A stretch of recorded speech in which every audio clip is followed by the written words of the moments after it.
Have you ever walked alone in the woods, only to feel like someone or something was watching you? What if you discovered the woods had a dark history, filled with secrets never meant to be unearthed? Tonight, I'm going to take you to the dark woods forest, where one man's curiosity unleashed a nightmare beyond imagination. Lock your doors and turn off the lights, because you might never see the dark the same way again. The beginning. Meet Chris, an avid backpacker and amateur nature photographer. Chris wasn't looking for trouble, but trouble has a way of finding the curious. It all started when he decided to explore the infamous Darkwoods Forest, a dense, isolated woodland with rumors whispered about in the small town 20 miles outside its edge. Locals called Darkwoods cursed. People went missing there over the decades, never to be found, and those who did escape spoke about hearing whispers and seeing lights that shouldn't exist. But Chris wasn't superstitious. He wanted photos to prove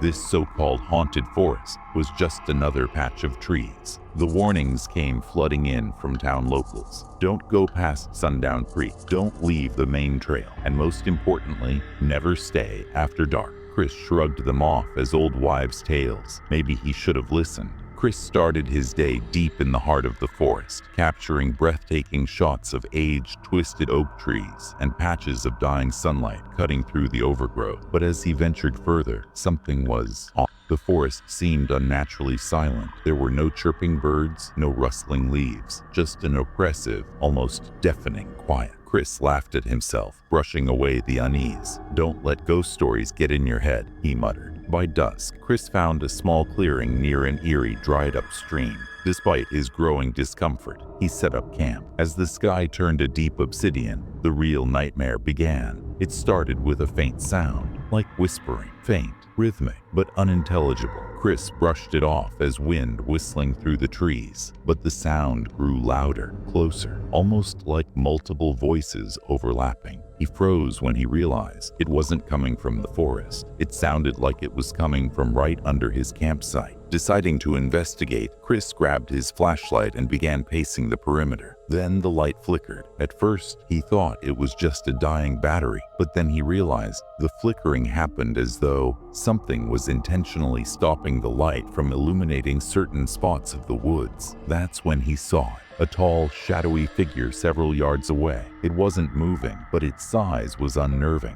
Chris called out, his voice trembling more than he'd like to admit. "Hello? Anyone there?" He strained his ears for a response, but was met with silence. Then the whispers returned, louder this time, and they weren't coming from under him now. They were above. Slowly, Chris tilted his head back, the flashlight quivering in his hands. Hanging in the trees, suspended like grotesque ornaments, were what looked like withered, mummified bodies. Their hollow faces were frozen in silent screams, eyes stitched shut with threads he couldn't identify. For a moment, Chris forgot how to breathe. Then they moved, not naturally, jerky, stiff movements like puppets on invisible strings. Chris stumbled backward, dropping his flashlight. His instincts screamed at him to run, but he was paralyzed. The shadowy figure now stood just a few feet away, its cracked face shrouded by a rotting hood. It leaned toward him, hissing like a boiling kettle, its breath foul with a coppery tang. "Why are you here?" it hissed, its voice a chilling symphony of multiple tones, male and female, young and old. Chris barely managed to stammer out,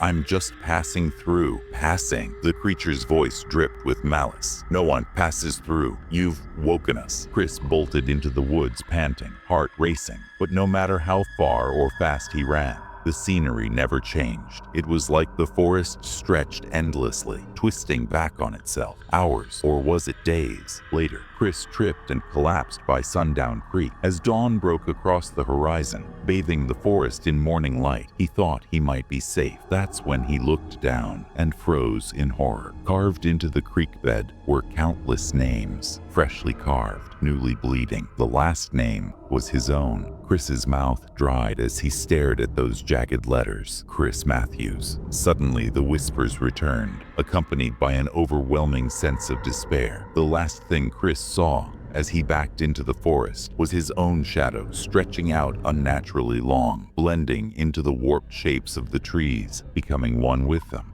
What truly happened to Chris in Darkwoods remains a mystery. Rescue teams never found his body, but his battered camera was discovered weeks later. It contained only one blurry photo, a mass of shadows surrounding the twisted branches of an ominous oak tree. So, what do you think? Was Chris just another victim of the cursed Darkwoods, or is there something darker lurking deep within? Let me know your theories in the comments below. If you enjoyed tonight's story and want more spine-chilling tales, don't forget to hit that subscribe button and turn on notifications. These woods aren't the only place where nightmares come alive. This is Dark Demon Tales, where the darkness calls and we always answer. Sweet dreams, if you can.